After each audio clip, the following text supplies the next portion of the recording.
നമസ്കാരം ശ്രീലേ. നമസ്തേ. ശ്രീലേ, നമ്മുടെ വീണ വിജയൻ അഥവാ വീണ തായ്ക്കണ്ടി ഇന്ന് ഇഡിക്ക് മുന്നിൽ ഹാജരാകേണ്ടതായി. അവർ ആരോഗ്യപരമായ ചില ബുദ്ധിമുട്ടുകൾ ചൂണ്ടിക്കാട്ടി ഹാജരാകുന്നതിൽ നിന്ന് പിൻവാങ്ങിയിരിക്കുകയാണ്. അപ്പോൾ ഇഡി ഏറ്റവും പുതിയ വിവരമനുസരിച്ച് ബുധനാഴ്ച 17-ാം തീയതി ഹാജരാകണം എന്ന് തീയതി മാറ്റിക്കൊടുത്തിരിക്കുകയാണ്. ബുധനാഴ്ച 17-ാം തീയതി വീണ വിജയൻ അഥവാ വീണ തായ്ക്കണ്ടി ഇഡിക്ക് മുന്നിൽ ഹാജരാകുമോ, അതോ അന്നും എന്തെങ്കിലും ഒഴിവുകഴിവുകൾ പറഞ്ഞ് മാറുമോ?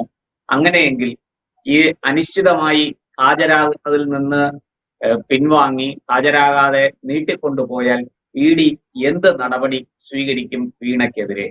ഈ ചോദ്യങ്ങളാണ് ഇന്ന് ഇപ്പോൾ നമ്മുടെ മുന്നിൽ ഉയരുന്നത്. എന്താണ് ശ്രീലയ്ക്ക് പറയാനുള്ളത്? മറുപടി. ഇഡി ആദ്യം നോട്ടീസ് അയച്ച ശേഷം വീണ വിജയൻ എടുത്ത നിലപാട് തനിക്ക് സുഖമില്ലാത്തത് കൊണ്ട് 2 ആഴ്ച കൂടി കഴിഞ്ഞ് ഒരു സമയത്ത് ഹാജരാകാമെന്നും, അല്ലെങ്കിൽ ആവശ്യമുണ്ടെങ്കിൽ ഈ ചോദിച്ച ചോദ്യാവലിക്ക് ഇഡി ഒരു ചോദ്യാവലി ചോദിക്കാൻ വേണ്ടി കൊടുത്തിരുന്നു. ആ ചോദ്യാവലി അതുപോലെ തന്നെ ഹാജരാക്കേണ്ട രേഖകൾ രണ്ടും അഭിഭാഷകരുടെ കൈവശം കൊടുത്തുവിടാം എന്നൊരു നിലപാടൊക്കെ മുമ്പോട്ട് വെച്ചിരുന്നു. മുഖ്യമന്ത്രിയുടെ മകളായതുകൊണ്ട് ഒരു പൗരൻ എന്ന രീതിയിൽ പ്രത്യേക അവകാശങ്ങളൊന്നും തന്നെ ഈ മുഖ്യമന്ത്രിയുടെ മകൾക്കില്ല. അതുകൊണ്ട് തന്നെ മുഖ്യമന്ത്രിയുടെ മകൾ ഒരു പ്രാവശ്യം ശരിയാണ് സുഖമില്ല എന്ന് പറഞ്ഞു. യഥാർത്ഥത്തിൽ അത് സുഖമില്ലായ്മയല്ല. ഈ 2 ആഴ്ച എന്ന് പറഞ്ഞത് ഇഡിക്ക് വളരെ കൃത്യമായി മനസ്സിലാക്കിയിട്ടുണ്ട്. അതായത് സുപ്രീം കോടതിയിലേക്ക് CMRL അപ്പീൽ പോയിട്ടുണ്ട്. അതൊന്ന് താൽക്കാലികമായെങ്കിലും ഒരു സ്റ്റേ എങ്കിലും കിട്ടാൻ ഉള്ള സമയം, ആ സമയമാണ് വീണ ചോദിച്ചിട്ടുള്ളത് എന്ന് ഇഡിക്ക് ബോധ്യമായതിന്റെ അടിസ്ഥാനത്തിലാണ് വീണ വിജയനോട് വീണ്ടും ചോദ്യം ചെയ്യലിന് ഹാജരാകാൻ പറഞ്ഞിരിക്കുന്നത്. ഈ പ്രാവശ്യം ചോദ്യം ചെയ്യലിന് ഹാജരാകാൻ പറയുമ്പോൾ വളരെ കൃത്യമായി തന്നെ സ്പെസിഫിക് ആയി തന്നെ അതിൽ പറയുന്നുണ്ട്, വീണ ഫിസിക്കലി ഹാജരാകണം. അതായത് മറ്റൊരു മാർഗങ്ങളിലൂടെയും നടക്കില്ല. അതായത് ഏതെങ്കിലും ഓൺലൈനിലൂടെയോ അല്ലെങ്കിൽ അങ്ങനെ ഇങ്ങോട്ട് മുന്നോട്ട് വെക്കാമല്ലോ, ഞാൻ ഓൺലൈനിൽ വരാം സുഖമില്ലാത്തത് കൊണ്ട്, അല്ലെങ്കിൽ ചോദ്യം ചെയ്യലിൽ സഹകരിക്കാം എന്നുള്ള രീതിയിലോ, അല്ലെങ്കിൽ ഏതെങ്കിലും രീതിയിൽ അഭിഭാഷകരുടെ കയ്യിൽ കൊടുത്തുവിടാം, ഇത്തരത്തിലുള്ള വാദഗതികളൊന്നും ഇറക്കാതിരിക്കാൻ വേണ്ടി ഓർഡറിൽ വളരെ കൃത്യമായി തന്നെ വീണ ഫിസിക്കലി ഹാജരാകണം എന്ന് തന്നെയാണ് പറഞ്ഞിട്ടുള്ളത്. അതുകൊണ്ട് തന്നെ വീണയ്ക്ക് ഇനിയും വലിയ ഓപ്ഷൻസുകൾ മുൻപിലില്ല. എങ്കിലും നമുക്കറിയാം CPM-നെ സംബന്ധിച്ചിടത്തോളം ഏറ്റവും പ്രതിസന്ധി ഉണ്ടാക്കുന്ന ഒരു ഘട്ടം കൂടിയാണ്. പിണറായി വിജയനെ സംരക്ഷിച്ചു നിർത്തി വീണ തായ്ക്കണ്ടി എന്നൊക്കെ പറഞ്ഞാലും ഈ വീണ തായ്ക്കണ്ടിക്ക് കിട്ടിയ, വീണ വിജയന് കിട്ടിയ എല്ലാ ആനുകൂല്യങ്ങളും പിണറായി വിജയനെ കണ്ടുകൊണ്ട് തന്നെയാണ്. അതുകൊണ്ട് തന്നെ പ്രതിരോധ നിഴലാകുന്നത് പിണറായി വിജയൻ തന്നെയാണെന്ന കാര്യത്തിലും ഒരു സംശയം വേണ്ട. കേരളത്തിലെ CPM വീണ വിജയന് വേണ്ടി കാട്ടിക്കൂട്ടിയ കോമാളിത്തരങ്ങളും കോപ്രായങ്ങളും കഴിഞ്ഞ കുറെ കാലങ്ങളായി നമ്മൾ കണ്ടുകൊണ്ടിരിക്കുന്നത്. മറ്റൊരു രാഷ്ട്രീയ നേതാവിന്റെ മക്കൾക്ക് ലഭിക്കാത്ത പ്രാതിനിധ്യം, മറ്റൊരാൾക്കും ലഭിക്കാത്ത സംരക്ഷണം CPM വീണ വിജയന് നൽകിയിട്ടുണ്ട്. അതിൽ നിന്ന് നമുക്ക് മനസ്സിലാക്കാൻ സാധിക്കുന്നത് ഇതിന്റെ ഗുണഭോക്താവ് മുഖ്യമന്ത്രിയാണ് എന്നുള്ളതാണ്.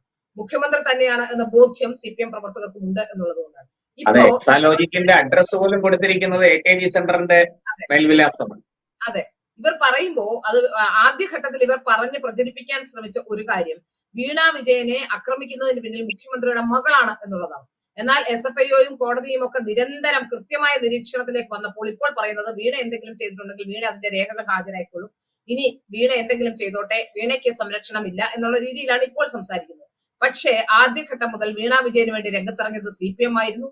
ആരെയും തലയും മുറുക്കി CPM രംഗത്തിറങ്ങായിരുന്നു നമുക്കറിയാം. ആലോചിച്ചൊക്കെ എങ്ങും കേട്ടുകേഴ്വിയില്ലാത്ത സംഭവം ഇതിനു മുമ്പ് നടന്നിട്ടുള്ളത് പശ്ചിമ ബംഗാളിലാണ്.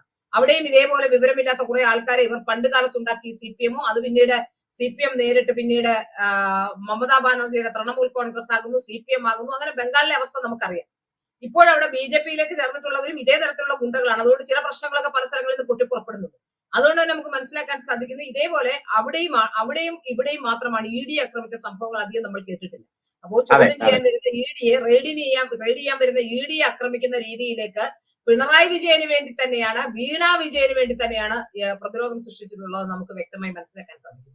ഇപ്പോ ഇനി ഉണ്ടാകാൻ പോകുന്ന ഏറ്റവും പ്രധാനപ്പെട്ട കാര്യം, ഇത്തവണ കൂടി ഹാജരായില്ലെങ്കിൽ വീണ്ടും ഒരു നോട്ടീസ് കൂടി കൊടുത്ത്, അടുത്ത ദിവസത്തേക്ക് ഒരു നോട്ടീസ് കൂടി കൊടുത്ത ശേഷം വേണമെങ്കിൽ വീണ വിജയനെ അറസ്റ്റ് ചെയ്യാം എന്നുള്ളതാണ് ഇഡിക്ക് നിയമോപദേശം ലഭിച്ചിരിക്കുന്നതെന്നാണ് മനസ്സിലാക്കാൻ സാധിക്കുന്നത്.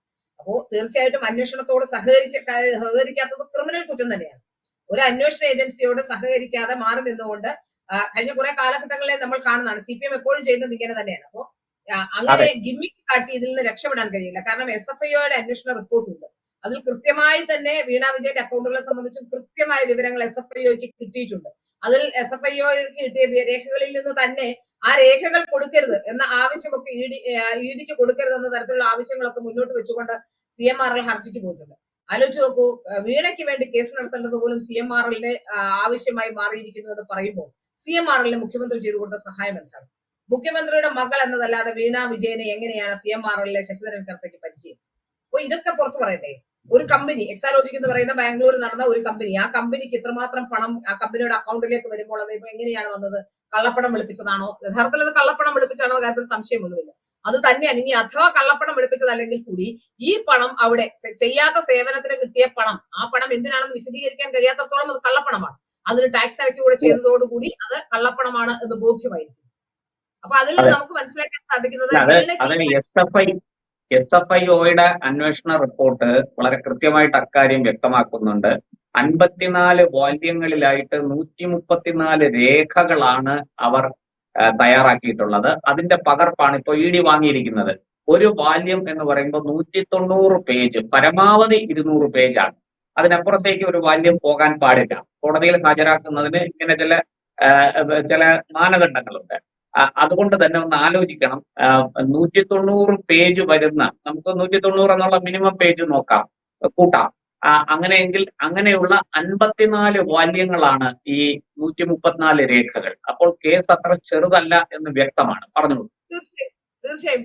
കാരണം നമുക്കറിയാലോ 182 കോടി രൂപ പല അക്കൗണ്ടുകളിലായി കണ്ടുകിട്ടി എന്ന് പറയുമ്പോൾ തന്നെ, ഫ്രീസ് ചെയ്തു എന്ന് പറയുമ്പോൾ തന്നെ അതിൽ എത്രമാത്രം ഏതൊക്കെ തരത്തിലുള്ള കള്ളത്തരങ്ങൾ ഒളിഞ്ഞിരിപ്പുണ്ടെന്നും എത്രമാത്രം ഗൗരവമുള്ള കേസാണ് ഇത് എന്നുള്ളതും നമുക്കറിയാവുന്ന കാര്യമാണ്. അത് വളരെ വ്യക്തമായി മനസ്സിലായതുകൊണ്ടാണ് വീണ വിജയൻ ഇതിനെ പ്രതിരോധിക്കാനുള്ള നീക്കങ്ങളെല്ലാം നടത്തുന്നത്. വീണ വിജയൻ പാർട്ടി കേഡറുകളെ ഇറക്കി നടത്തുന്നത്, പിണറായി വിജയൻ പാർട്ടി കേഡറുകളെ എന്റെ മകളായതുകൊണ്ടാണ് എന്ന് പറഞ്ഞുകൊണ്ട് അവളെ ആക്രമിക്കാൻ ശ്രമിക്കുന്ന തരത്തിലുള്ള നീക്കങ്ങൾ നടത്തുന്നത്. പിണറായി വിജയന്റെ മകളായതുകൊണ്ട് കിട്ടിയ ആനുകൂല്യങ്ങളെല്ലാം പിണറായി വിജയന്റെ മകൾക്ക് കിട്ടുകയും അതിന്റെ ദുരന്ത ഫലങ്ങൾ, അത് കേസിൽപ്പെടുമ്പോ അതിനെ പ്രതിരോധിക്കുകയും അതിന്റെ ദുരന്ത ഫലങ്ങൾ അനുഭവിക്കുകയും ചെയ്ത കേരളത്തിലെ സഖാക്കന്മാരാണെന്ന് നമ്മൾ കണ്ടതാണ്. കഴിഞ്ഞ ദിവസം നമ്മൾ ഈ മനുഷ്യൻ താമസിക്കാൻ പറ്റാത്ത കോലത്തിലുള്ള വീടുകളിലാണ് ഈ പല സഖാക്കന്മാരും ഇന്നും ജീവിക്കുന്നത് എന്നുള്ളത് നമുക്ക് മനസ്സിലാക്കാൻ സാധിച്ചിട്ടുണ്ട്. ചില വീടുകളുടെ ചിത്രങ്ങൾ നമ്മൾ കണ്ടു. അവരാണ് ജയിലിൽ പോയിരിക്കുന്നത്. അവരുടെ വീട്ടിലൊക്കെ കഞ്ഞി കുടിക്കാൻ എല്ലാ ദിവസവും കഞ്ഞി കുടിക്കുന്നുണ്ടോ എന്ന് നമുക്കറിയില്ല. കാരണം കേരളത്തിലല്ല, CPM-നെ സംബന്ധിച്ചിടത്തോളം ദാരിദ്ര്യമില്ലെങ്കിൽ കമ്മ്യൂണിസം ഇല്ല. അതുകൊണ്ട് തന്നെ ദരിദ്രനാരായണന്മാരെ എപ്പോഴും സൃഷ്ടിക്കുകയും ഒപ്പം ഇത്തരം നേതാക്കന്മാർ ശതകോടീശ്വരന്മാരായും മാറുകയും ചെയ്തു. ഒരു ഇന്റർവ്യൂവിൽ വീണ പറയുന്നത്, ആരോ പറയുന്നു 100 കോടി രൂപ എനിക്ക് ആസ്തി ഉണ്ടെന്ന്. അത്രയൊന്നും ഇല്ല, അതിന്റെ പകുതി പോലും ഇല്ലായിരുന്നു. എങ്ങനെ ഒരു തൊഴിലാളി നേതാവിന്റെ മകൾക്ക് എങ്ങനെ പറയാൻ തോന്നുന്നു എന്നുള്ളതാണ്. 50 കോടിക്ക് അത്ര ഇല്ല എന്ന് ആലോചിച്ച് നോക്കൂ. കോടികളുടെ കണക്കൊക്കെ വെറുതെ പറയുകയാണ്, വെറുതെ ഇരുന്ന് പറയുകയാണ്. നമുക്കറിയാം അബുദാബിയിലെ ബാങ്ക് അക്കൗണ്ടുകളെ സംബന്ധിച്ച് വിശദ വിവരങ്ങളെല്ലാം എങ്ങനെയാണ് അബുദാബിയിൽ ബാങ്ക് അക്കൗണ്ട്. ഇതിൽ എനിക്ക് മനസ്സിലാക്കാൻ സാധിക്കുന്നത് സുനീഷ് എന്ന് പറയുന്ന ഒരാളുമായി ബന്ധപ്പെട്ടാണ്. രണ്ടുപേരുടെ ജോയിന്റ് അക്കൗണ്ട് ആയിരുന്നു അത്. 2017-18 അതിൽ 2018-19-20 കാലഘട്ടങ്ങളിലൊക്കെ അത്തരത്തിലുള്ള ട്രാൻസാക്ഷൻസ് നടന്നിട്ടുണ്ട്. 18-19 വൈൻഡപ്പ് ചെയ്തു പറയുന്നു. ഉണ്ട്. ഈ സുനീഷ് എന്ന് പറയുന്ന ആൾ, വീണയുടെ മുൻ ഭർത്താവിന്റെ പേര് സുനീഷ് എന്നാണ്. ആ സുനീഷുമായിട്ട് ബന്ധപ്പെട്ട് അന്ന് തുടങ്ങിയ അക്കൗണ്ട് അത് വീണ്ടും സുനീഷുമായി വിവാഹമോചനം 2016 മുമ്പ് തന്നെ അവർ വേർപിരിഞ്ഞു.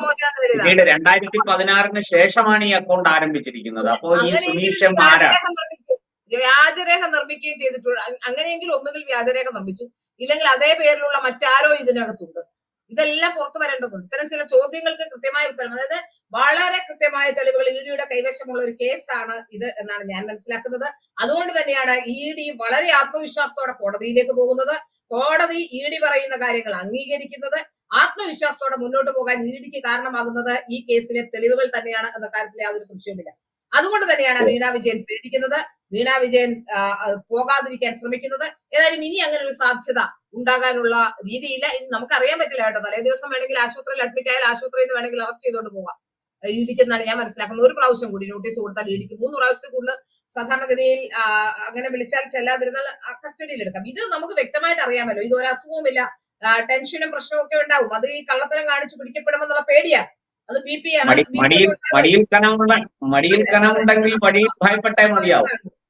അത് സ്വാഭാവികമായി ഉണ്ടാവും. പക്ഷെ ഇതൊക്കെ ചെയ്യുമ്പോൾ ഇങ്ങനെയുള്ള കാര്യങ്ങളൊക്കെ ഉണ്ടാകുന്ന മുൻകൂട്ടി കണ്ടില്ല എന്നുള്ളതാണ് ഏറ്റവും പ്രധാനപ്പെട്ട കാര്യം. ഇന്നല്ലെങ്കിൽ നാളെ അച്ഛന്റെ പ്രതാപം പോകുമെന്നും അല്ലെങ്കിൽ അച്ഛൻ ഇന്ത്യൻ പ്രധാനമന്ത്രിയല്ലെന്നും അല്ലെങ്കിൽ ഈ ചോദ്യം ചെയ്യപ്പെടാനാവാത്ത ശക്തിയല്ല എന്നുള്ള ഒരു ധാരണ അഴിമതി കാണിച്ചാൽ ഇന്ത്യൻ പ്രധാനമന്ത്രിയാണെങ്കിലും ഇന്ത്യൻ ആഭ്യന്തരമന്ത്രിയാണെങ്കിലും ഒക്കെ ജയിലിൽ പോകാനുള്ള സാധ്യത ഉണ്ടെന്നുള്ളത് നമുക്കറിയാവുന്ന കാര്യമാണ്. UPA സർക്കാരിന്റെ കാലത്ത് നടന്ന അഴിമതിയുടെ ഭാഗമായിട്ടാണ് UPA സർക്കാർ നിലത്ത് വീണ് പോയത് നമ്മൾ കണ്ടതാണ്. അപ്പോ ആ അഴിമതികളെല്ലാം ഒന്നൊന്നായി പുറത്തു വന്നത് നമുക്ക് സാക്ഷികളായി കണ്ടവരാണ്. അപ്പോ ഏതെങ്കിലും കാലഘട്ടത്തിൽ ഒരു 2 ടേം ഭരണം കിട്ടി അല്ലെങ്കിൽ ഒരു 3 ടേം ഭരണം കിട്ടാൻ സാധ്യതയുണ്ട് എന്ന് പറഞ്ഞുകൊണ്ട് അഴിമതി കാണിച്ച എല്ലാ കാലത്തും ജനങ്ങളെ പറ്റിക്കാമെന്ന് വിചാരിച്ചിട്ടുണ്ടെങ്കിൽ ആ കാണിച്ച അഴിമതി ഒരുപാട് കൂടിപ്പോയി സഖാവെ. അതുകൊണ്ടാണ് സഖാവിന്റെ മകൾക്ക് ഇപ്പോൾ ജയിലിലേക്ക് പോകാനുള്ള സാഹചര്യം ഒരുങ്ങുന്നതെന്നാണ് എനിക്ക് മനസ്സിലാക്കാൻ സാധിക്കുന്നത്. ഞാൻ ഉറപ്പിച്ചു പറയുന്നു, ഈ കേസിൽ വീണ വിജയൻ അറസ്റ്റിലാകും. യാതൊരു സംശയവും അക്കാര്യത്തിൽ വേണം. എന്തായാലും നമുക്ക് കാത്തിരിക്കാം. കൂടുതൽ EDയുടെ അടുത്ത നീക്കം എന്താണ്, കൂടുതൽ വിവരങ്ങൾ പുറത്തു വരേണ്ടതുണ്ട്. ശ്രീല പങ്കുവച്ച വിവരങ്ങൾ വളരെ വിലപ്പെട്ടതാണ്. എനിക്ക് തോന്നുന്നു നമ്മുടെ കേരളത്തിലെ മാധ്യമങ്ങൾ അത്രയും വിശദമായിട്ട് EDയുടെ അടുത്ത നടപടിയെക്കുറിച്ച് ചർച്ച ചെയ്തിട്ടില്ല എന്നാണ് ഞാൻ മനസ്സിലാക്കുന്നത്. എന്തായാലും EDക്ക് 3 തവണ നോട്ടീസ് ഇഷ്യൂ ചെയ്യാം, സമൻസ് ഇഷ്യൂ ചെയ്യാം. ആ 3 തവണയും അത് അനുസരിച്ചില്ലെങ്കിൽ ബലം പ്രയോഗിച്ച് കസ്റ്റഡിയിൽ എടുക്കാൻ, അറസ്റ്റ് രേഖപ്പെടുത്താൻ, മജിസ്ട്രേറ്റിന്റെ മുന്നിൽ ഹാജരാക്കാൻ ഒക്കെ EDക്ക് കഴിയും. ഇപ്പോ ഏറ്റവും ഒടുവിൽ ED ഈ SFIOയുടെ ഈ പകർപ്പ് 54 വാല്യങ്ങളിലായിട്ട് 134 രേഖകളുടെ പകർപ്പ് വാങ്ങിയിട്ടുണ്ട്. അത് EDയുടെ കൈവശം കിട്ടി എന്നാണ് ഞാൻ മനസ്സിലാക്കുന്നത്. നമുക്ക് കാത്തിരിക്കാം EDയുടെ അടുത്ത നീക്കത്തിനായി. നന്ദി, നമസ്കാരം.